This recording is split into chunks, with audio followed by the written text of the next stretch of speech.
Boa noite a todos.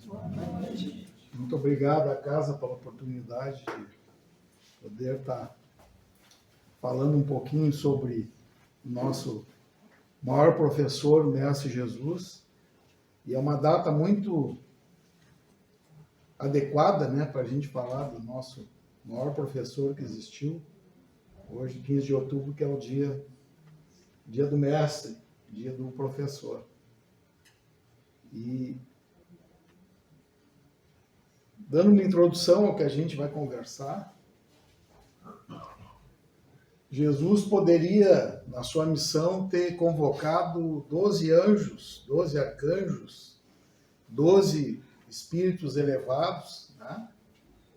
Que a missão dele seria muito mais fácil. Mas não, como ele tinha a missão também de nos ensinar, de ser o professor, ele pegou 12 pessoas cruas, né? Pescadores, né? Trabalhadores em obras, marcenaria, um cobrador de impostos, pegou 12 pessoas, né, comuns, e em 3 anos, olha só, né, 3 anos apenas, transformou aquelas 12 pessoas em apóstolos e começou com eles a sua missão. Olha que coisa profunda, né? Pegou 12 pessoas comuns e construiu todo o cristianismo que a gente conhece hoje, né? São 2000 anos atrás que começou esse movimento criado por ele, Jesus, deixou esses apóstolos para desenvolver o projeto dele. E estamos aqui, 2000 anos depois, continuando, né, a estudar a obra que esse professor nos colocou. Se eu fosse falar alguma coisa da profissão no dia de hoje, eu diria para todos que uma coisa que entristece quem trabalha com educação, hoje em dia principalmente, o tal do Google, o tal do ChatGPT e tantas outros meios de informação voláteis, que muitas vezes ali a informação é muito fraca ou muitas vezes até uma fake, né? Uma fake news, uma informação errada. O professor gosta muito de livro. Aqui tem o nosso conhecimento, né? Aqui tá, a gente pode confiar. O que a gente estudar nos livros, a gente pode confiar que é verdadeiro, pelo menos para aquela fase, né, da humanidade. Então, começando pelo livro dos Espíritos, já que a gente está, né, no nosso centro espírita, o que o livro dos Espíritas fala do nosso maior professor? Jesus é o espírito mais puro que já encarnou na Terra, modelo e guia da humanidade, professor divino da evolução moral e espiritual. Isso tudo que a gente já falou, né? A obra que ele construiu. E não foram só aqueles 12 apóstolos, a gente sabe que tinha uma multidão de seguidores, né, que acompanhavam o mestre em todos os lugares que ele passou, onde ele pregou, onde ele levou os ensinamentos dele. Homens, mulheres, né, de todas as classes sociais. Ele democratizou a fé. Né? Ele é o primeiro sociólogo da humanidade. Ele levou a fé e a religiosidade para fora dos templos. Ele não pregava nos templos, né? Tem poucas situações em que a gente sabe que ele foi pregar dentro da sinagoga, né? São poucas passagens no Evangelho. A maior parte das passagens é fora, Sermão da Montanha, e tantos outros, né? Tantas outras aparições dele, ensinamentos dele, lá de fora. E ele quebra aquela espiral do silêncio. Né? Não é nenhuma crítica, mas muitas religiões até hoje o fiel vai lá e tal, ele não tem voz alguma, né? Não pode nem perguntar nada lá. Acontece o ritual, termina, vai embora para casa e terminou. Jesus criou, quebrou essa espiral do silêncio As pessoas perguntavam para ele, faziam perguntas, e ele explicava, e inventava histórias, né? Para passar o conhecimento dele através de parábolas. Na questão 625 do Livro dos Espíritos, tem uma pergunta feita por Kardec. Qual o tipo mais perfeito que Deus tem oferecido ao homem para lhe servir de guia e modelo? Os espíritos respondem: Jesus. Esta é a base doutrinária que mostra Jesus como o mestre dos mestres, o professor da humanidade, aquele que ensinou não apenas com palavras, mas com o exemplo vivo do amor, da caridade, da humildade e do perdão. Jesus, o espírito mais elevado que já habitou o planeta, que compreende e executa plenamente a vontade divina. Ele é o educador da alma, que veio nos ensinar a lei do amor, princípio central do Evangelho e também da moral espírita. Como professor espiritual, ele não impõe, instrui com mansidão e sabedoria, respeitando o livre-arbítrio e o estágio, né, evolutivo de cada ser. Então, ele ensinava de acordo com o que as pessoas precisavam ouvir. Né? Quando ele estava entre os doutores da lei, ele tinha uma linguagem, ele tinha um enfoque diferente. No meio do povo, ele ensinava por parábolas, histórias que a gente guarda, né? Como a gente gosta de ouvir uma boa história. Né? Então, era a maneira dele de passar seus conhecimentos. Nas questões 626 a 632, também do Livro dos Espíritos, nos relata que os espíritos superiores explicam que Jesus veio ensinar a verdadeira lei de Deus. O que a gente tinha até ali, né?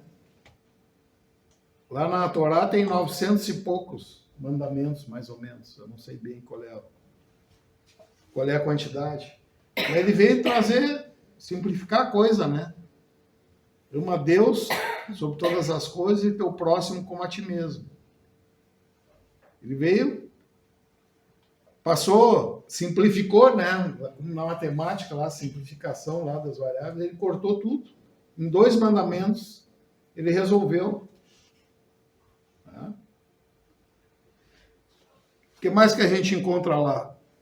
A lei moral de Jesus é a expressão mais pura da lei divina. Resume todos os deveres do homem para consigo e para com o próximo. A gente vê essas 2 regras, 2 mandamentos que ele cria, né?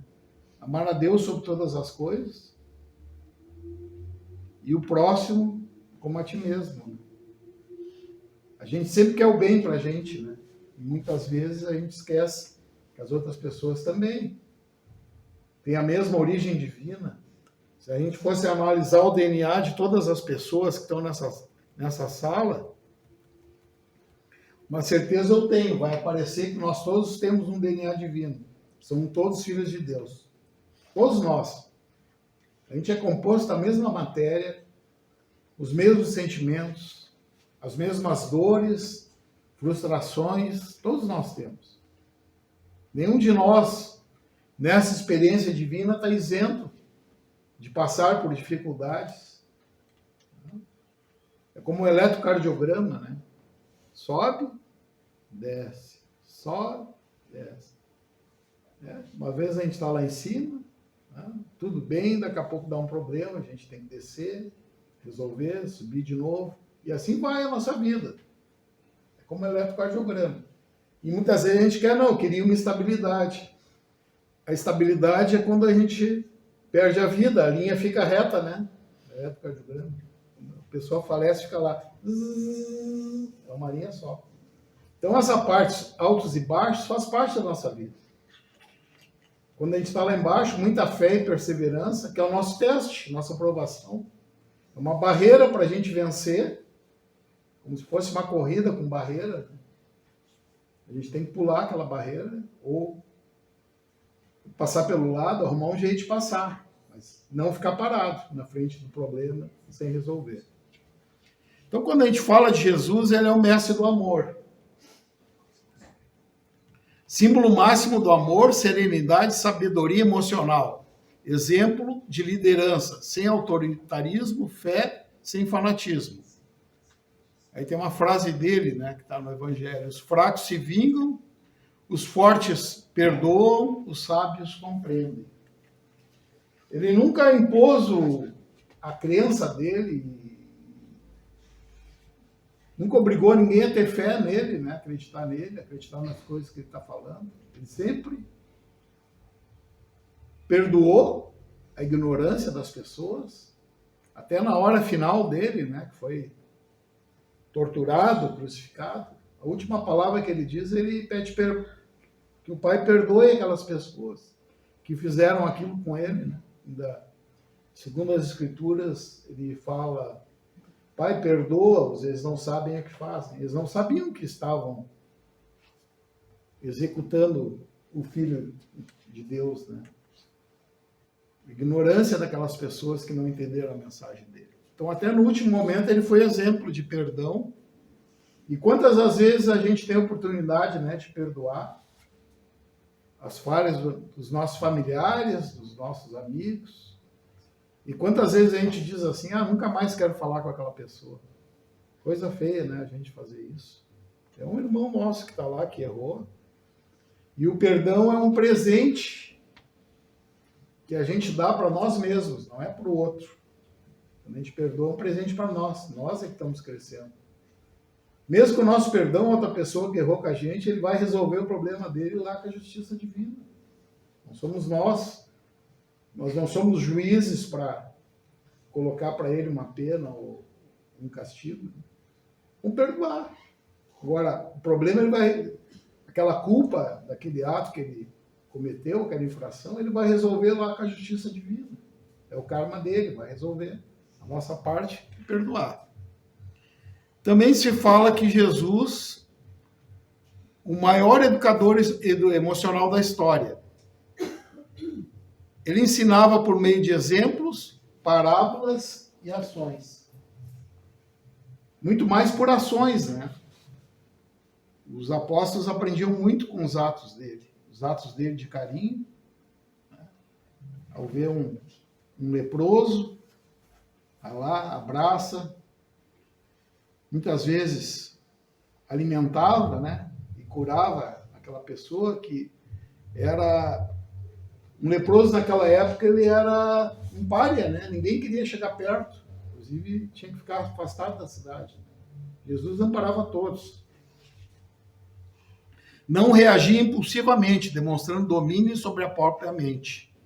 Quantas vezes vieram, né, os fariseus fazer perguntas para ele para testar a capacidade dele, para tentar tirar ele do eixo, e não conseguiu, né? Porque ele não reagia impulsivamente, ele pensava no que ele estava fazendo. Transformava a dor em aprendizado, conflito em oportunidade de crescimento. É isso que a gente está falando, né? Os nossos desafios, as nossas dores, nós podemos transformar em oportunidades de crescimento. Experiências que a gente está adquirindo para não errar mais. A questão é que a estrada é cheia de perigos, né? E muitas vezes, por experiências em vidas passadas, a gente sabe que, esse lugar aqui tem uma mina, eu não vou pisar aqui. Mas tem uma nova mina ali adiante que a gente não conhecia, a gente já vai acabar passando por ali, né, e pisando. E numa outra oportunidade já sabe, aqui e ali eu não posso pisar. E assim a gente vai na nossa evolução, né? Também, quando se fala em Jesus, né, hoje se fala muito em gestão de emoções, né? Jesus não deixava bater por críticas, rejeições ou traições. Quantas vezes, né, Judas aprontou com ele, né? Judas, que era o gestor financeiro lá do grupo dos apóstolos, quantas vezes aprontou e quantas vezes ele perdoou e deu outra chance, né? E assim com tantos outros apóstolos. Até a traição, ele não se revoltou contra Judas no final, né? Ele diz, vai lá, faz o que tu tem que fazer. Sabia lidar com frustrações sem adoecer emocionalmente. Ensinava a ser resiliente e compassivo. O mestre sabia lidar com as decepções e frustrações sem adoecer emocionalmente. Ele nunca perdeu o foco na missão, mesmo sob intensa pressão. Então não existia pressão que Jesus não aguentasse. Né? Quantas vezes ele teve, né, que suportar críticas, ofensas, agressões, e ele manteve o foco. Ele sabia a missão que ele deveria cumprir. Tem um outro livrinho que eu usei para preparar esse material. É um livro do Augusto Cury, esse livro aqui, O Mestre com Amor. O Mestre do Amor, que fala sobre Jesus. O maior exemplo de sabedoria e compaixão da humanidade. Nesse livro ele detalha, né, esses dois aspectos da doutrina e da vida de Jesus, a perseverança e a compaixão. Ele perseverou, como a gente colocou no início, né, nesses 3 anos da obra dele, em formar aqueles grupos de apóstolos e seguidores que ele deixou, passar para eles todas as informações que eles iam precisar para desenvolver a obra do cristianismo. Tem um outro material bem interessante também, de Mark Baker, que é esse livro aqui, que fala de Jesus como o maior psicólogo que já existiu. Seus ensinamentos podem nos ajudar a resolver os problemas do cotidiano e aumentar a nossa saúde emocional. O verdadeiro milagre é dominar a própria mente. Então Jesus sabia como ninguém, né, conduzir aquele grupo que trabalhava com ele como professor de todas aquelas pessoas, e conduzir as pessoas que o procuravam, né, para a solução dos seus problemas. Também quando se fala em inteligência espiritual, a gente enxerga a obra do Evangelho de Jesus. Valorizar o ser acima do ter. Muitas vezes a gente analisa as pessoas, né, pelo que elas têm, não pelo que elas são. Isso aí é um efeito da nossa sociedade capitalista de consumo, em que a gente valoriza. A gente olha a pessoa, olha o carro dele, um carrão, esse cara é bem sucedido, esse cara é feliz. Como é que a gente sabe, né? Felicidade é tão relativa. E muitas vezes aquele que mora num casebre, que realmente é feliz, aceita a vida que ele tem, a gente diz, mas coitado do cara, onde é que ele mora? A gente não está valorizando o ser, né? A gente está valorizando o ter. Inteligência emocional também de Jesus, praticar a humildade a serviço do próximo. A fé como força interior, não imposição interna. Então ele germinava aquela fé de dentro das pessoas, né? Tirar o melhor de cada um. A compaixão como expressão suprema da consciência. Jesus mostrava que a verdadeira grandeza está em servir e não em ser servido. Nós temos várias experiências, né, no Evangelho lá que nos relatam isso. Uma delas, bem marcante, naquela semana da Páscoa, em que ele lava os pés de todos os apóstolos, né, que era costume dos judeus, né, quando entravam num lar, lavar os seus pés. E ele, num gesto de humildade e servidão, ele lava os pés de todos eles, né? Quem de nós ia se ajoelhar sendo o mestre, né? E fazer um ato de humildade desse? Ali ele demonstrou. E ele falou ali, né? Perguntaram para ele quem é o maior que profeta que já existiu. Ele disse, o maior perante Deus é o menor perante a terra, que é o mais humilde, né? O que está disposto a servir o seu irmão. Valorizava o ser e não o ter, ensinava que a paz interior nasce do autoconhecimento e da compaixão, como a gente já falou. Aí Jesus também falava da mente livre e resiliente. Quem ama verdadeiramente nunca é escravo do medo. Os fracos se vingam, fortes perdoam, sábios compreendem, como já falou. O mestre do amor veio para julgar, não veio para julgar, mas ensinar a arte de amar. Então tudo nele é amor. A gente fez nesse tempo aqui uma conversa sobre amor, em que no final cheguei à conclusão que a gente não sabe o que é o amor. Nós não temos a compreensão necessária para isso. A gente tem uma noção do que é o amor. Mas o amor verdadeiro é se a gente conseguisse vivenciar e viver todos os dias dentro da filosofia e do regramento de Jesus. Então, quando a gente conseguir isso, nós vamos entender o que realmente é o amor. Falar um pouquinho da inteligência emocional. Hoje se fala muito, né? A inteligência emocional, tem cursos aí, tem tudo aí pela internet. Jesus dominava suas emoções, não reagia por impulso. Transformava a dor em aprendizado. Ensinava por parábolas e pela vivência. E aí ele fala, vamos falar um pouquinho do poder incondicional do amor. O amor sem cobrança ou recompensa. Às vezes a gente pensa, não, eu amo a determinada pessoa. Mas a gente pensa, eu amo porque... E aí a gente já está buscando isso, né?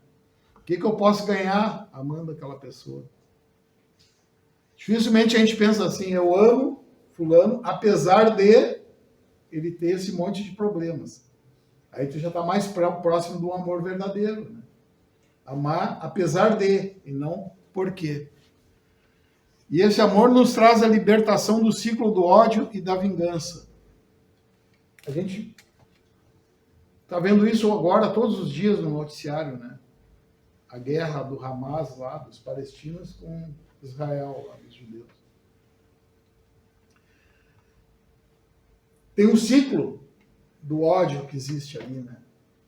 Um vai lá, mata 100, o outro vem aqui, mata 1000, aí o outro vai lá, mata mais não sei quantos, o outro se vinga e mata não sei quantos, e assim estão há 2000 anos, né?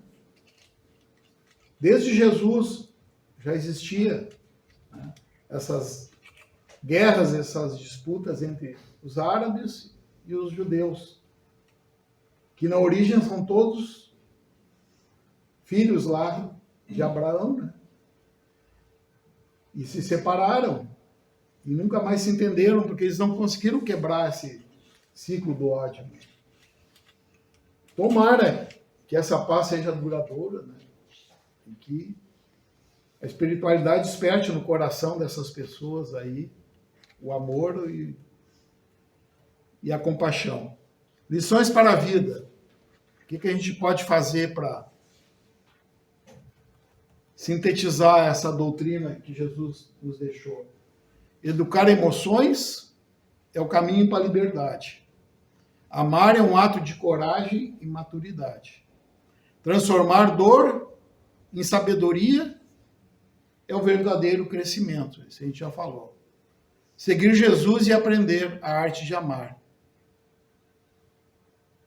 O mestre do amor nos ensina que o coração mais evoluído é o que compreende e perdoa.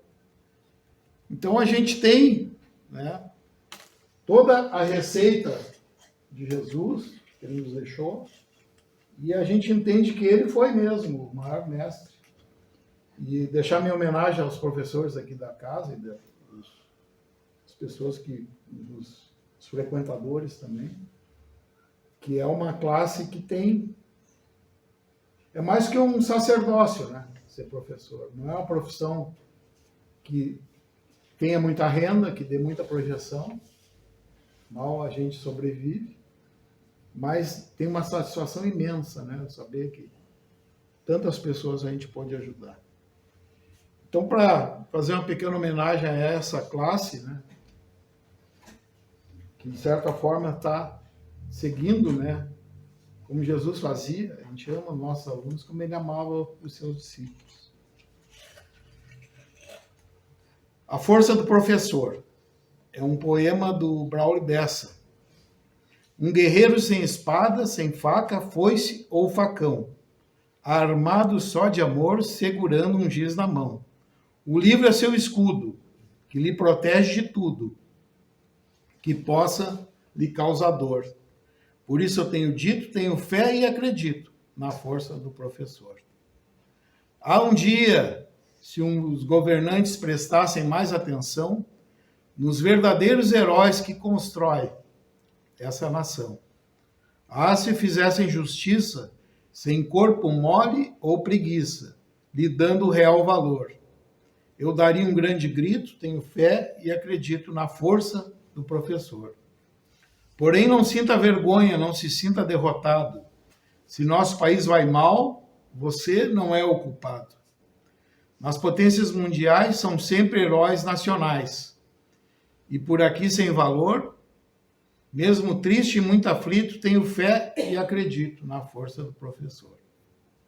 Um arquiteto de sonhos, engenheiro do futuro.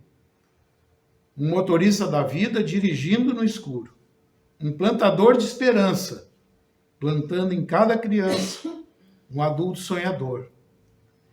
E esse cordel foi escrito porque ainda acredito na força do professor. Essa é a minha homenagem, então. Então vamos aplaudir essa classe. Né? E pedir para o Mestre Jesus que abençoe a todos nós, né? Que a gente possa dar uma educação para os nossos filhos, serem pessoas do bem. É isso que a gente precisa. Porque a gente deixar recurso financeiro, dinheiro, herança, não adianta de nada. Né?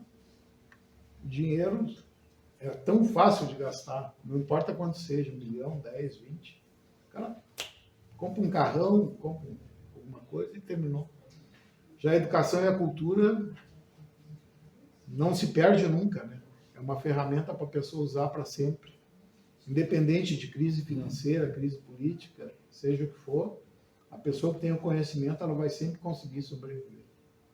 Era isso, muito obrigado.